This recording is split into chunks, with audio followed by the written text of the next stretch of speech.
Okay, well, it's the top of the hour, so I'll get started here. Welcome, everybody.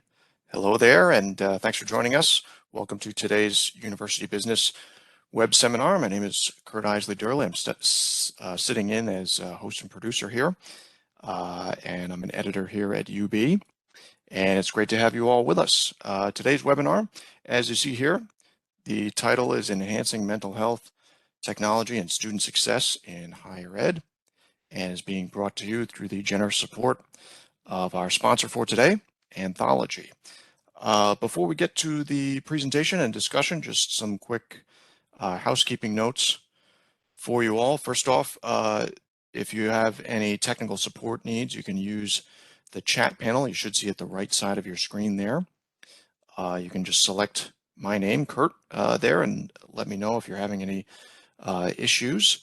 Also, the second item here, as you see, if you have any audio issues or problems, look for, in a few minutes here, I'll post the phone number and access code you can use to dial in over the phone if you want to listen in that way. Also, if you have a question for our panelists, feel free to ask at any time, and to do so, you just type in your question in the Q&A that you should see at the bottom right-hand corner of your screen there. If you don't see that, or the chat, there's different buttons there. You can make those panels appear. So again, if you have a question for our panelists, just put it in the Q&A. Make sure it's set to all panelists. That should be the default option. And then we'll get to all those questions at the end of the presentation here. So again, if you have a question for the panelists, put it in the Q&A. Not the chat, just reserve that for tech support issues or anything like that. Also, last item, as it says here, speaking of questions, we're often asked about accessing the presentation at a later time. And yes, just so everyone knows, everyone will be getting a follow-up email after this with links to the slides where you can download those, and a link right to the recording on our website. This is being recorded and it'll be posted on the UB website. So if you want to go back over it at your own pace or share with anyone on your team, you'll have opportunity to do that later on, so don't worry about that. Okay, so with that, on to our presentation here. We have a great panel we're very fortunate to have with us here today. Samantha Kramer is Director of Student Advocacy at the University of Central Oklahoma. Kate Wallace is Executive Director of Student Communications at Ivy Tech Community College. Darcy Hardy is Associate Vice President for Academic Affairs North America at Anthology, and we're also joined by Mirko Weidenhorn. He is Senior Director of Engagement Strategy, also there at Anthology. Mirko is going to serve as our moderator here, and so at this point I'll turn it over to Mirko and our panelists. Thanks for joining us here today. Welcome to our webinar. Wonderful. Thanks so much, Kurt. It's great to be here. And to Kurt's point, we have a great group here today to talk more about enhancing mental health technology and student success in higher ed. And we're going to touch on a variety of topics related to that. Before we do that, though, I do want to ask the group to briefly introduce themselves and give a little bit more context beyond the title, so to speak. So Samantha, you're first on the slide, so I'm going to start with you. Sure. Well, thank you all so much for being here today. My name is Samantha Kramer. I'm the Director of Student Advocacy at University of Central Oklahoma. We are a public regional institution in the Oklahoma City metro area. To kind of give you some context of our students, about 38% of our students are Pell recipients, about half of our students are transfer students, and about half are first generation students. So we have a great diverse population here at UCO.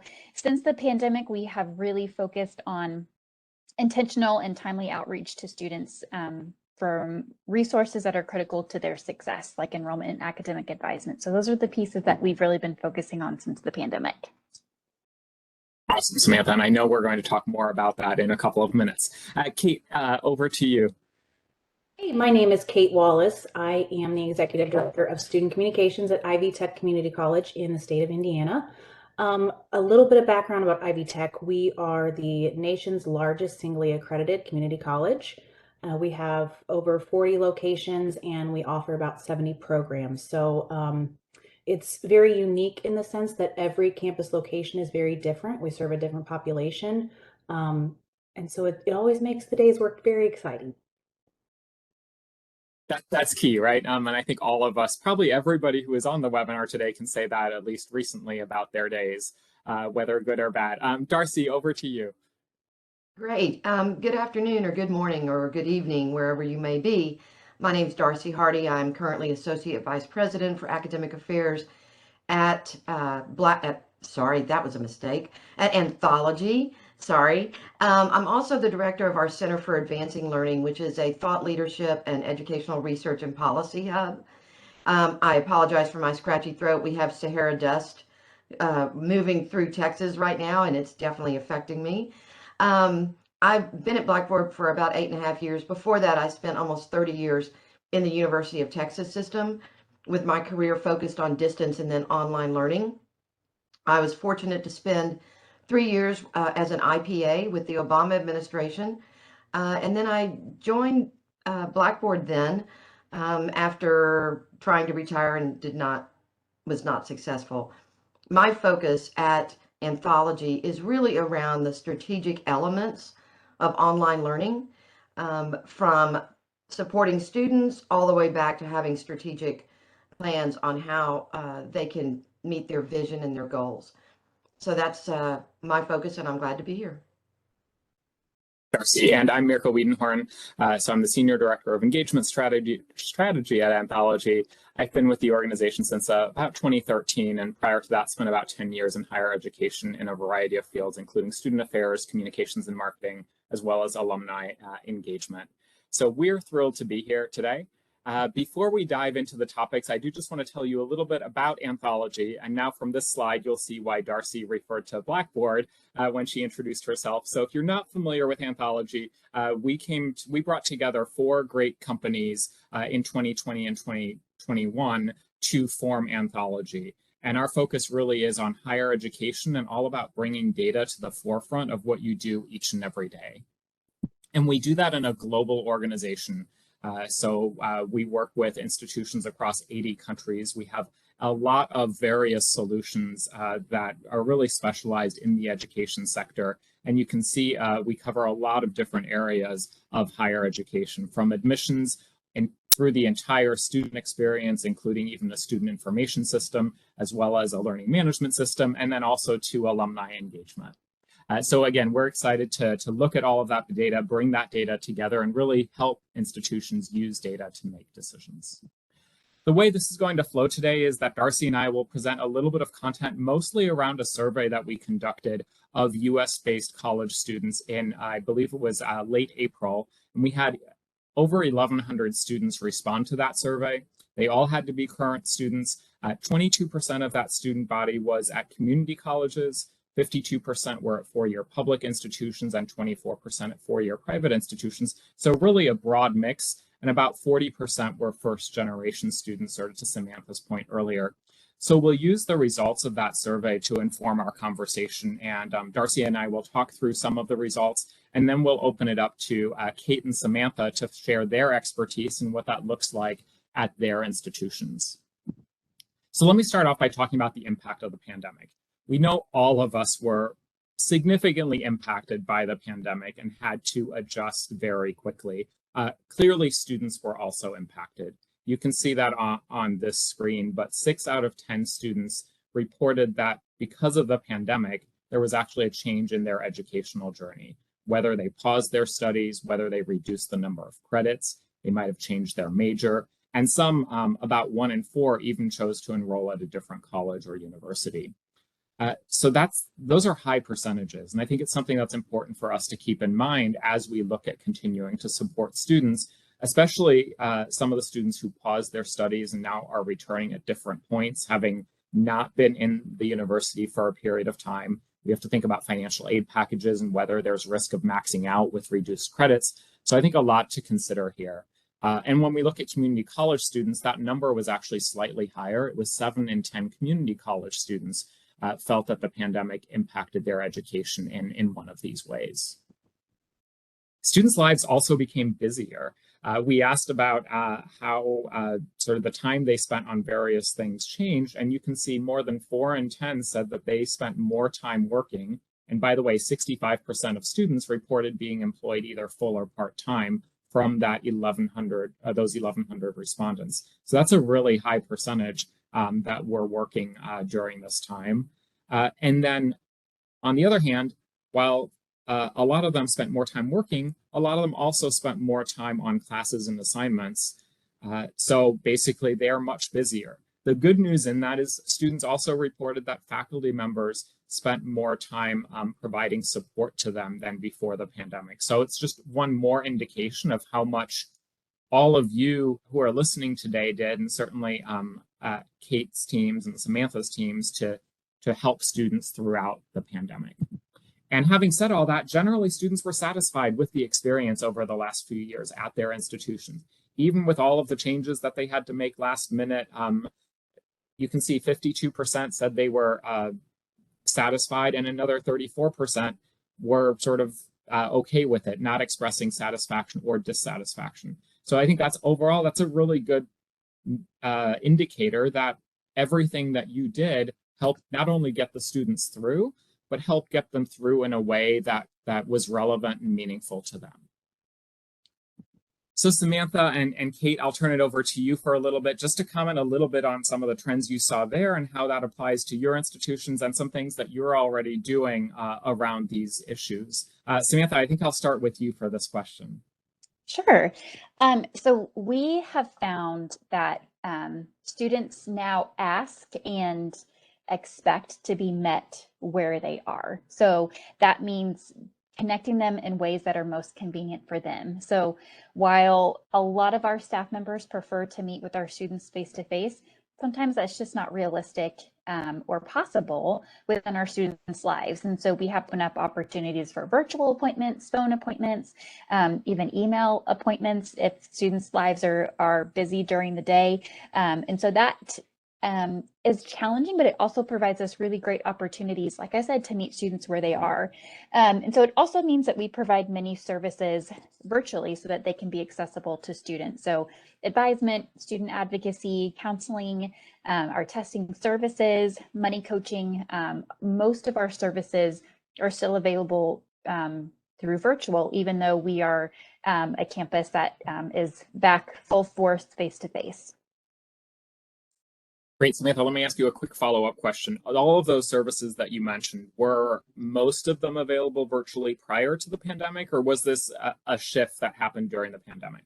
Yes, this was an absolute shift. So I don't even know that providing virtual services was on our radar prior to the pandemic, or if it was, we just didn't really invest a lot of time into figuring out how to provide those. But I mean, pandemic hit, we had to turn on a dime like all institutions.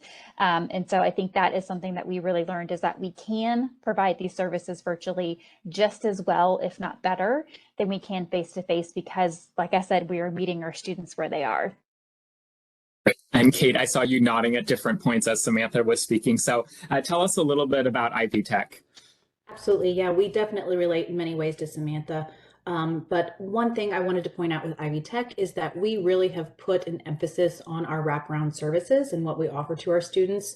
And once again, providing that more so virtually than just in person.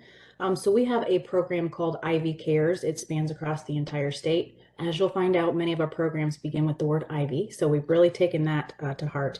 But we have Ivy Cares, which kind of encompasses transportation. We deal with food insecurity. We dealt with mental health, both virtual and in person. And we have technology. Obviously in Indiana, there's a lot of rural areas. So we're trying to meet students with their technology needs and what would be helpful for them to attend online, because that number of students has significantly increased. And then lastly, we heard from the students that childcare was quite the barrier, especially after the pandemic, post-pandemic. And so we took that into account and tried to work with campus locations to make that available to students as well. Oh, that's great. And both of your comments really lead well into the next section here, which is around those challenges that students experienced. And we did ask in the survey what challenges they faced due to COVID. You can see the one at the top of the list. It goes to, I think, what both Samantha and Kate already alluded to, which is that emotional well-being, mental and emotional well-being. 55% of surveyed students mentioned that as a challenge. If you go to the bottom of the chart, you'll see that only 8% of students said they faced no challenges. So put that in context. Picture your classroom or a group of students. Less than 1 in 10 of those students said that they had no challenges. That's significant.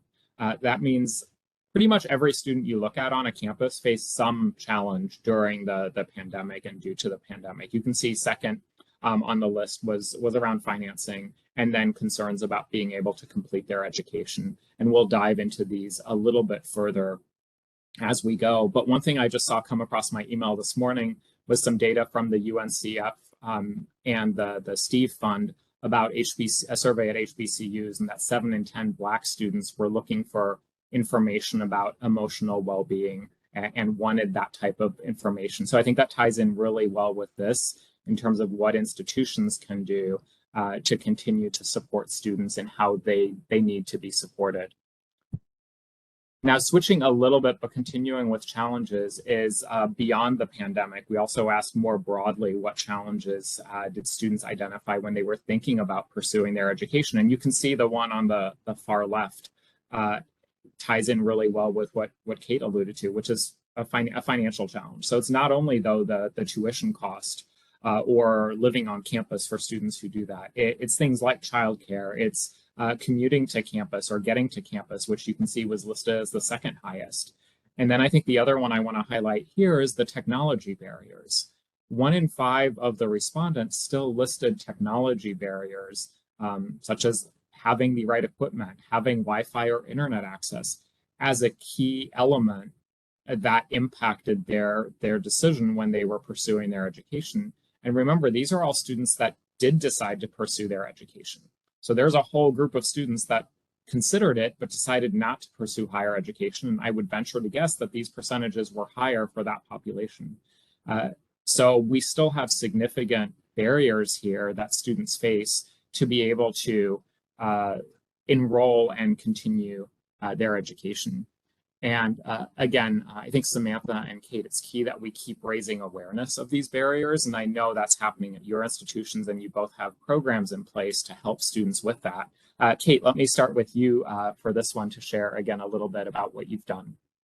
Sure. I just have a couple examples. The first one I think has been the most impactful is that we've implemented a frozen tuition model called Ivy Plus. I warned you about the Ivies, so just be aware. That offers the frozen tuition rates. It includes free textbooks. We were able to do that in partnership with Barnes & Noble. And then any course that the student takes above 12 credit hours is free to them. So it's a really great opportunity for students who feel like college is too much money. We also, of course, spend a lot of time emphasizing filling out your FAFSA, all of the scholarship money we have, and trying to meet the students where they're at in terms of how to explain that, because sometimes we've got a large pool of first generation students and they may not understand and need a little bit more coaching when it comes to the communication. We have also implemented free broadband access for Indiana residents. So that is another way that we're helping assist students. And then lastly, we are being very intentional with how we're communicating resources throughout the entire term. I think in the past, we did a great job of building the student up and letting them know what resources are available to them when they become a student, but then it kind of drops off. So we've put a lot of time and effort into communicating Ivy Cares and filling out scholarships and making sure you file your FAFSA every year. So working alongside our career coaching and employer connections team, we're able to develop more individual coaching for these students. We help them with employability skills, and we're connecting them with community partners while they're still a student at Ivy Tech. I of all of those examples. I mean, it really is that wraparound service that you alluded to a little bit ago. And those are great examples of that and what a difference it makes to students. Samantha, what about at Central Oklahoma? So we have integrated during our freshman orientation. So freshman orientation is required for all first-year students at UCO. We have integrated a lot of messaging about resiliency. So the fact that students, you're smart enough to be here, you are capable, but it's your resiliency that's going to help determine whether or not you can be successful. And so we do a lot of messaging around that at orientation, but then also throughout the year. So we have like text message campaigns to just remind students to just keep swimming. So that's our kind of our model, our presentation at orientation. But it also opens pathways for help. So it may just be a weekly encouragement, little nugget of encouragement, but it also reminds them that we are a place for assistance if they need it. We have also worked really closely with our financial aid department to help students through financial aid appeals and special circumstances. If students are no longer eligible for financial aid because of the pandemic impact, if they're no longer meeting those eligibility requirements, we're helping them through financial aid appeals to get them approved for financial aid, things like that. And then of course our counseling services are still doing online services, and that has been really critical. So we provide our counseling center provides some of those wraparound services for community services, and we do a lot of health promotion for like prevention education, kind of mitigating those crises that students might be facing. So those are just some of the things that we've been doing. Really exciting stuff that both of you are doing to help these students meet these challenges. We're going to shift gears a little bit and talk about the expectations that these students have around course structure, technology, and support. And I'm going to include a few things from the survey, and then we'll talk about them. Interestingly enough, and I'm sure you've all seen the surveys that were done during the pandemic where students were not satisfied, they were not happy. No one's fault. Institutions had to jump into the online world completely, 100%, when they weren't normally doing that. But even after going through COVID, the students are still really in favor of fully online asynchronous courses. And I think some of that goes back to what Mirko was showing, how, they're working more, they have family responsibilities. And so the online, even if they do want it to be a little better, provides that flexibility and that convenience that they want. And if you'll look, the synchronous courses that are fully online drop down below asynchronous. And as you might expect, fully online synchronous courses does require that you are in a place at a time, on front of your laptop maybe, but it's at a certain time. And then the mix of online and in person is interesting. Several years ago, the Department of Ed, the U.S. Department of Ed, put out a report that was looking at the comparisons between fully online, fully face-to-face, and the blend, the hybrid. And that report showed that actually the mix, if you can do it right, is the best out of all of these in order to teach. And so what we need to be thinking about is applying what we know about a mix. Even if we go fully online, put in what we can to make it feel like it's more engaging and interactive. The fully in person, way below. And we actually saw this globally, where students are, they no longer want the old styles of being in the classroom all the time. So that, I think, is some very interesting data that we'll discuss. Something else that really caught my eyes, because I've done some work with first generation, as you have, 7 out of 10 first generation students prefer the online options, which I find, very interesting, in the sense that first generation students often have, they need more support. They need more support to help them get through this because they're just not familiar with it. But I also think that maybe the first generation students, they may feel like online is better for them because they're at home with family. Some of them are still living at home with their families. And so being able to be online makes it more convenient for them to do what they need to do. Then fewer than 5 in 10 of the continuing generation students expressed a preference for fully online courses. So it's interesting that that was lower.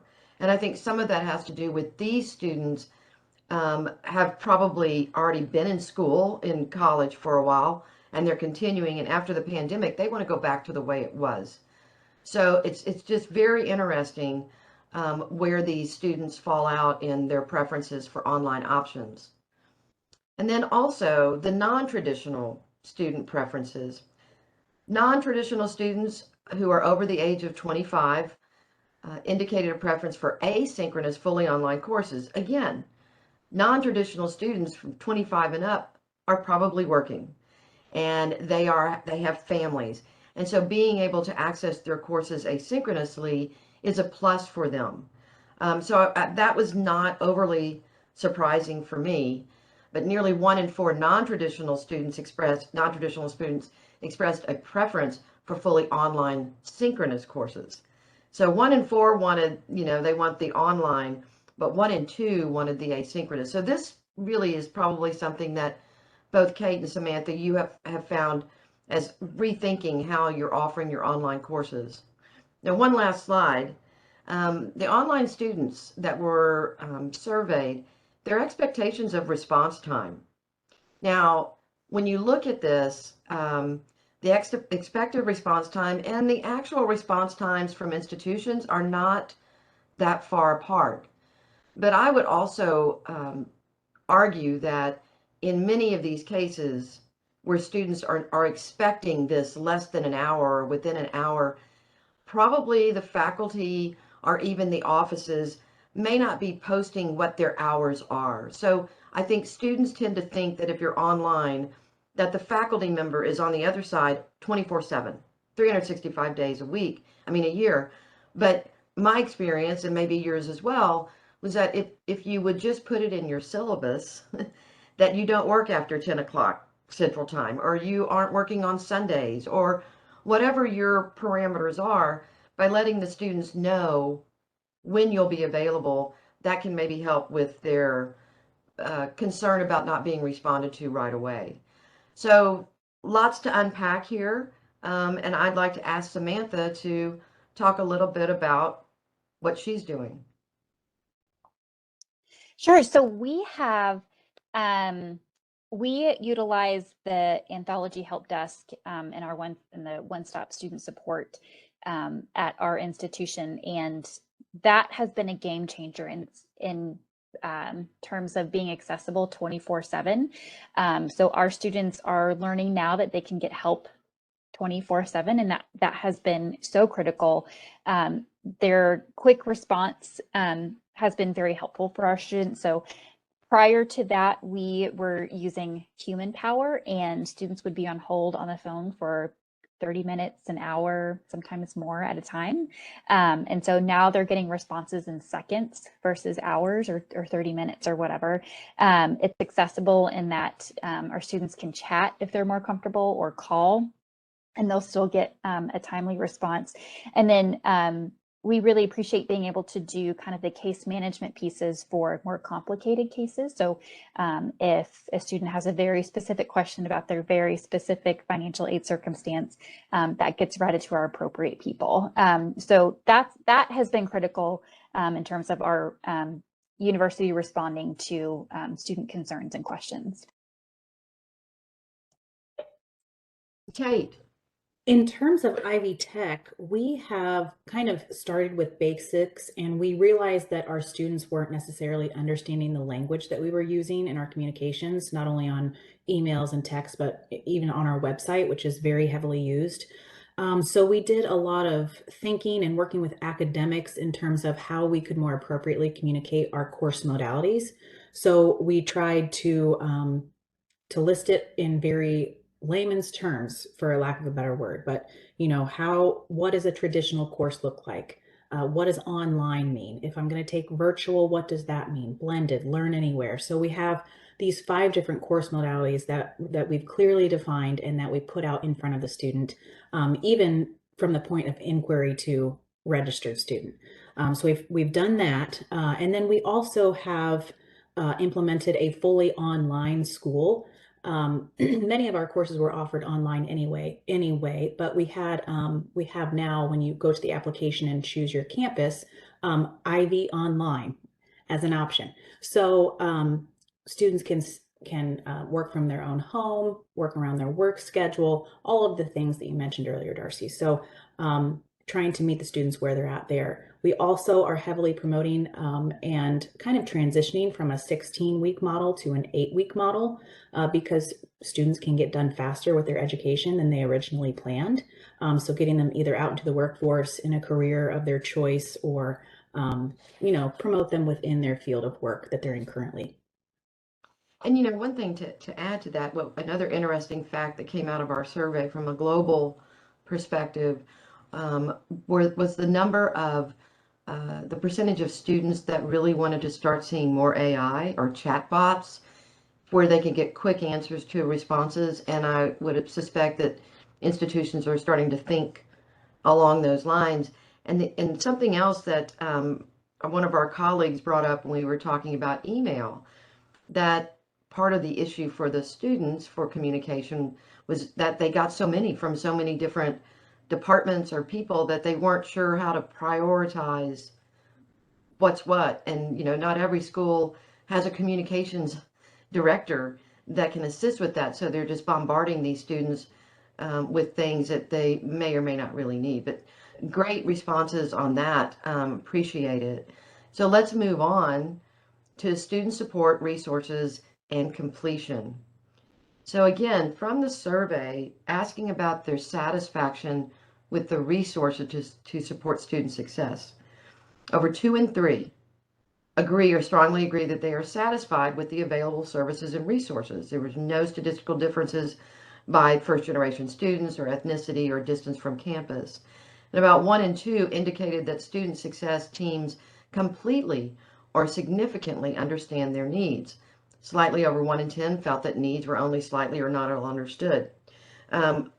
Something else, again, that came out of our global survey, and you saw at the beginning when Mirko was talking about the number one obstacle or barrier challenge was mental health and emotional well-being during the pandemic. In our global survey, that was not high on the list of executive, administrative, or academic leaders in investing more money into those types of services. And so there's a real disconnect there in doing that. But it does look like the students were fairly satisfied in the U.S., which is a great thing to hear. But the factors that may impact their completion, 1 in 2 cited financial factors as the reason for not potentially completing their education. That's probably not a surprise to anyone because of the cost of higher ed in this country. But 4 in 10 indicated that their mental health, physical health, may be a factor in not completing their degree. So you're starting to see, the mental health part is showing up in other places besides being just a challenge. It could actually keep students from moving forward. And, I do think that when we were talking about first-generation students, that many of them are, they're surrounded in many ways by a family. It's very familial and to support them, and they get a little mental relief from that. So what are your thoughts about those 2 pieces or more of data? And I'll start with Kate. Certainly. So as Samantha stated earlier, we've also done quite a bit to try and continue our virtual support. Not only are we promoting it in communications, but we're trying to make sure that faculty alongside staff are aware that they communicate this to students. So we've kind of expanded that virtual support through not only advising, but our one-stop frontline enrollment and admission staff, and then also our bursar. So that was an interesting rollout because those folks typically aren't used to doing virtual appointments with students, but it's gone very well.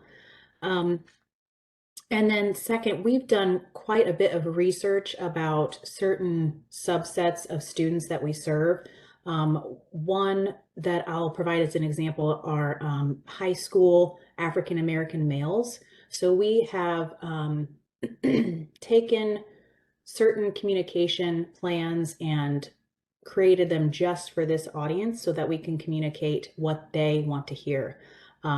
It's interesting because throughout the pandemic, I feel like some families lost sight of the importance of education and they really want to give back to their communities, but they're unsure how. So being the community college in the state of Indiana, we're trying to reach out and make sure that they know that they are valued and we want to help them give back to their community. So that's been one of those plans. And then lastly, 21st Century Scholars, which it's specific to the state of Indiana, but I'm sure there are other states that have similar programs. It's basically a program that's led by the Indiana Commission for Higher Education. And we work with Hoosiers of all ages really to complete their education and training after high school.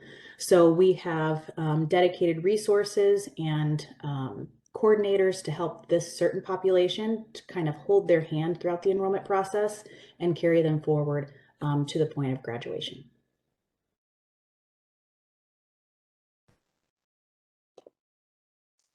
And at UCO, I think one of our strongest assets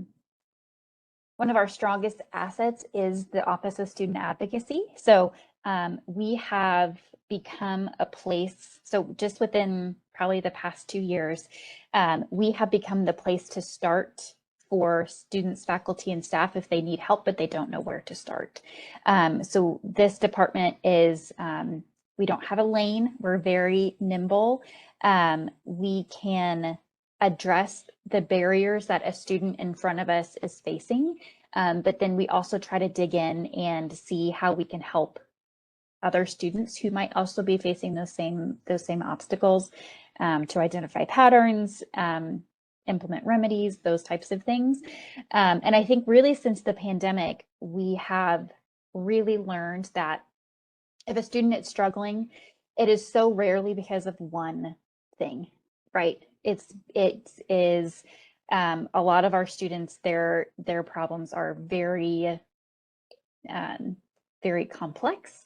And so they need to be connected to multiple resources, not just one, and not just one resource is going to fix the entire thing. So I think that has really been a highlight for that. And then another thing that we have really improved in terms of since the pandemic is our money coaching program and the outreach that we do for that. So finances is such a huge piece even before the pandemic. Now it's even more so. And so we are very intentional about helping students understand their financial aid, what it will pay for, what it won't, debt education, helping students re-enroll if they have balances preventing them from doing so. So things like that. Great, thank you. Absolutely. And Samantha, just a follow-up question. How long has the Center for Student Advocacy existed? Has it been around for a while, or was this a somewhat new center that was created?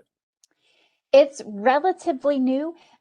We started as student success way before me. And then like around probably March of 2020, we kind of shifted identity and we became the Office of Student Advocacy. So it was really right when everything closed down for the pandemic, and we were kind of the place to start. I'll ask you some more questions when we get to the Q&A section about that.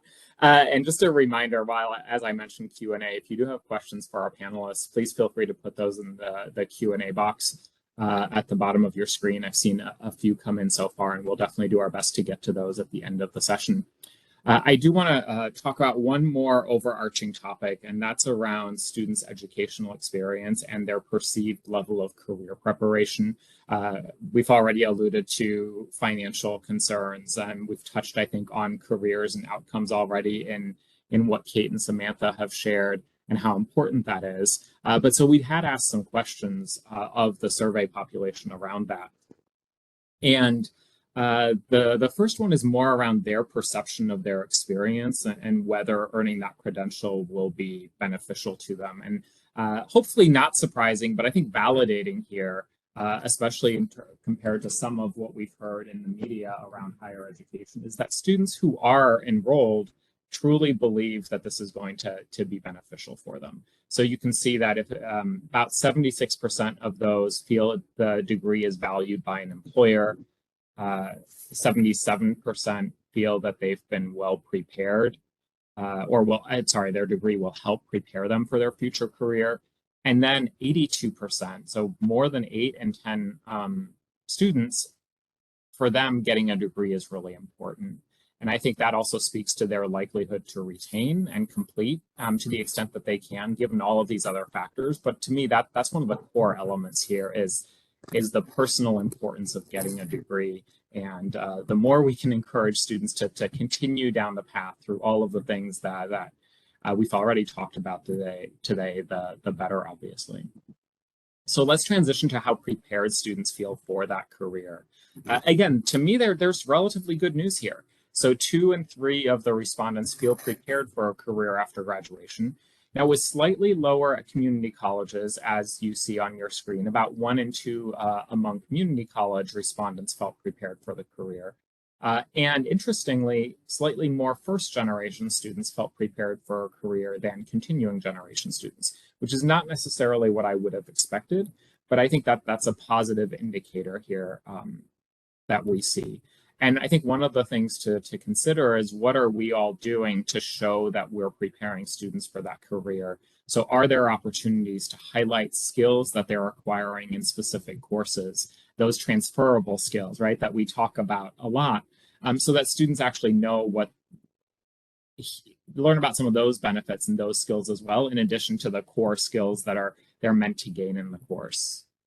And I think that maybe ties in a little bit with this next section, which is around finding a job in their field. And here there was a little bit of a disjoint. So 7 in 10 of the respondents indicated that they were at least moderately concerned about finding that job in their field. And when we looked at the qualitative data, we see comments around uncertainty about their level of preparation, again, for a job in their field, or uncertainty about whether they were taught the right things, that they don't have experience. And then also what came out is the pandemic and the impact of the pandemic on job prospects, whether that's because now so many more jobs are remote, so there's a broader population that applies for jobs, or some jobs have disappeared. I mean, if you look at some of the data, there are a lot of new job titles that didn't exist 5 or 10 years ago. And I think we've seen some other jobs disappear now or start to disappear. So there's definitely some uncertainty among students. And again, I think the more we can focus on those transferable skills and ensure that they also understand that they're likely to change careers multiple times during their lifetime, I think those are benefits. That's some of what students need to hear. But with that, again, for the sort of the last discussion part before we get to your questions, I want to ask Kate and Samantha again to jump in here. And Kate, I'm going to have you start just to share a little bit of what Ivy Tech is doing around that career support and guidance. Sure. So as I mentioned earlier, we have the Career Coaching and Employer Connections department. I'd say this started probably about 5 years ago, and the idea behind it is to make career exploration a part of the very first enrollment steps that a student goes through. So even prior to advising, a student would meet with what we call a career coach to ensure that they've picked the right major. They really know about what that job entails. They understand that maybe within their community, the jobs might not be as abundant as they think. So trying to get some of that career workforce data in front of them before they make that decision has been very helpful. And it places students in the right career path before they really get going and get into more so past prerequisite courses. So that's been extremely helpful, and making sure that that was implemented at the point of inquiry and enrollment has been key to that success, because it's somewhat like an advisor that the student works with from the beginning to graduation. So they work with the career coach to build a LinkedIn profile, to meet community partners, to join young professional groups, things like that within their community. And they also build their resume, portfolio, and cover letter, simple things that sometimes people might take for granted if they're not used to producing them. So that's one area. The second area that we've kind of expanded is our Achieve Your Degree program.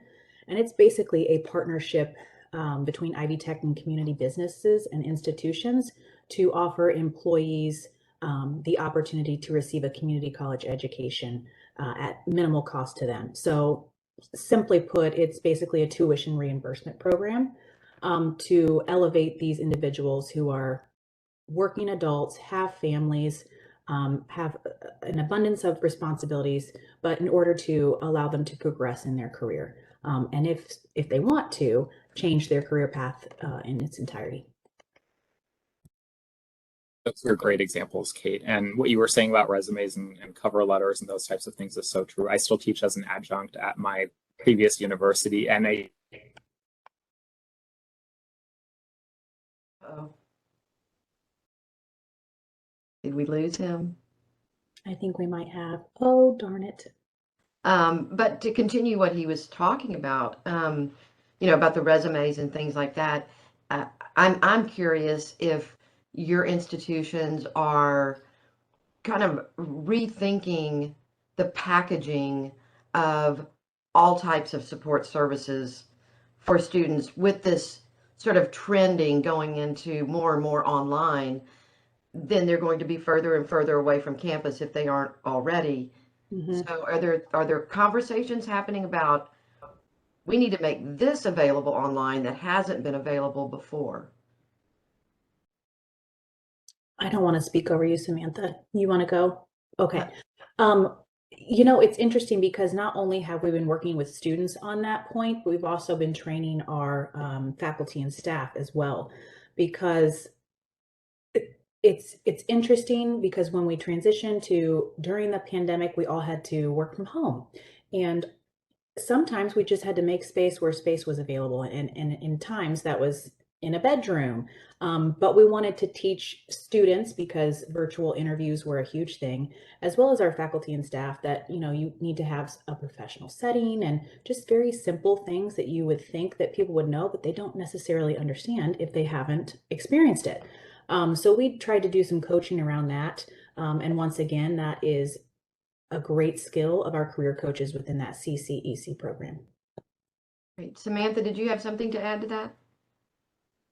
Well, so our career development center, since the pandemic, they've really started helping students prep for hybrid or virtual work environment. So that is everything from coaching students in video interviews to, like Kate said, like being prepared for working from home.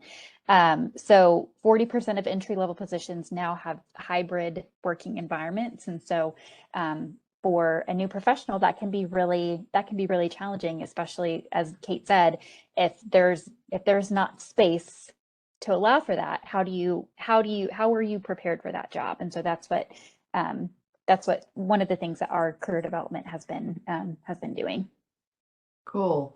Mirko, welcome back. you. So I think that brings us to questions, and I saw there are some questions that are submitted in the chat. So why don't we start with those? So there are two that I saw that are around mental health. So one was asking about e-resources that you might be using at your institution, and there was another one around how do you help train professors, or what do you suggest to professors if they're working with students who have mental health struggles. So I will look to, I don't know who wants to take this first. I can. So we utilize the TAO, the TAO, as well as kind of a self-help resource for students. We also provide kind of the e-checkups for alcohol and marijuana use for students who might be be abusing those substances. We also have Cognito, which is I don't know if it's specific to Oklahoma, but I know that we received our counseling center received a grant to support that.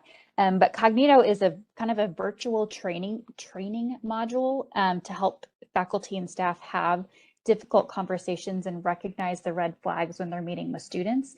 And that has been a very helpful resource because you can play out different scenarios like this is, if you said this, then this might be the student's response. And you should, the student said this. And so this could be a red flag for suicidality or depression or housing insecurity. And so that has been a really helpful tool.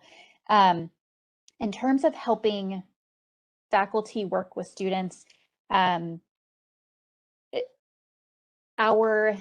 counseling center provides kind of resources to faculty members to help them recognize when a student is stressed and kind of gives them recommendations on how to help those students. We also provide the same thing for when students submit when faculty submit an early alert for students who may be struggling. When we close the loop, we say, hey, we reached out to the student.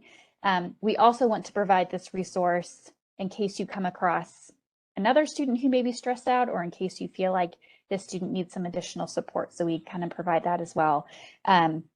One of the things that our counseling center especially found helpful during the pandemic was Thursday tidbits. So every Thursday on Zoom, they would hop on for 15 to 30 minutes and just briefly talk about kind of bite-sized information to help faculty and staff navigate student mental health needs. And it was super laid back. It was over lunch. It was like 15 minutes, like a quick, like here's what we're talking about today.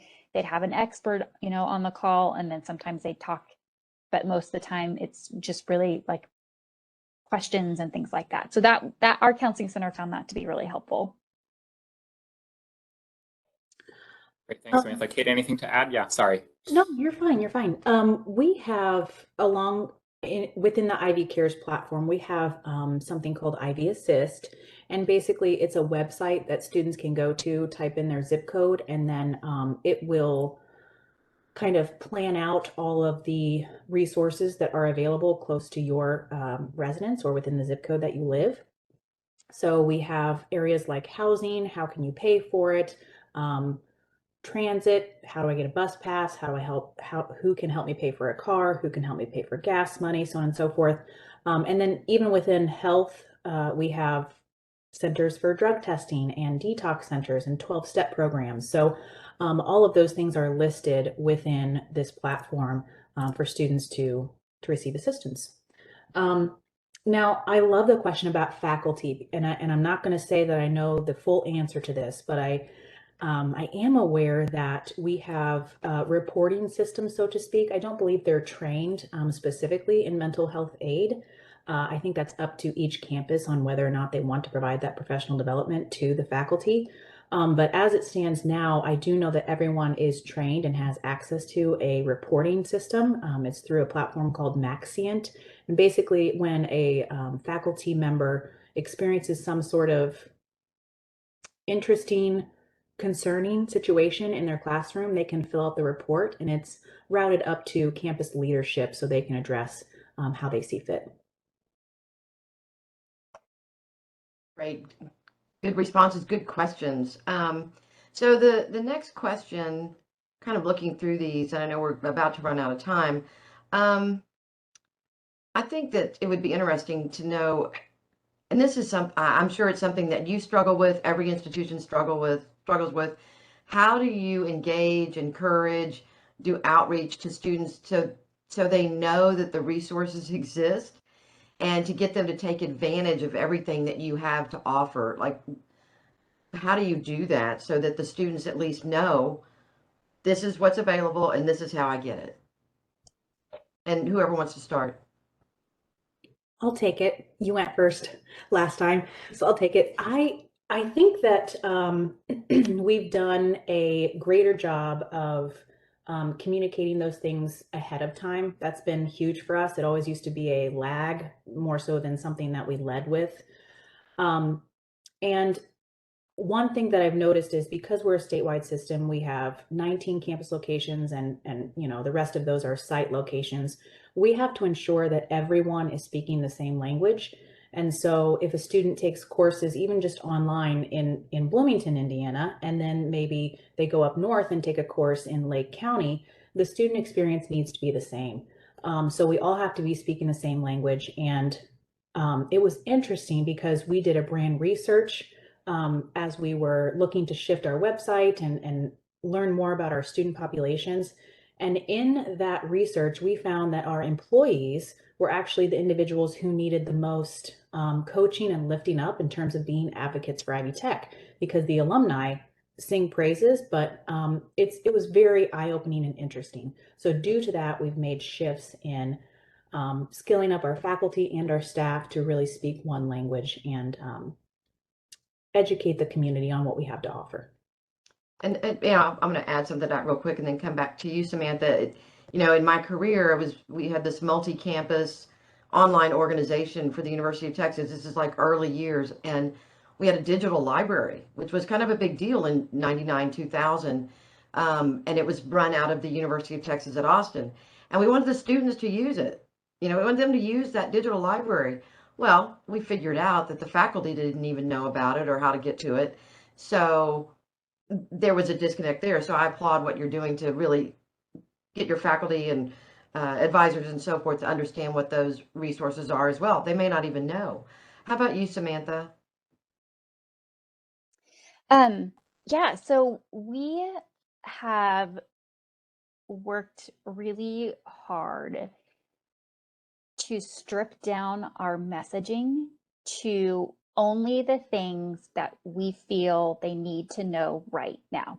So there are so many things that a student needs to know to navigate college, but there's no way that they're going to remember it all. There's no way that they are going to know everything. And so we go through several iterations of our messaging to make sure that they're short, that they provide timely information. So we're not sending out messaging about advisement in August because for the spring semester because they're not meeting with their advisor. We're sending that out September, October.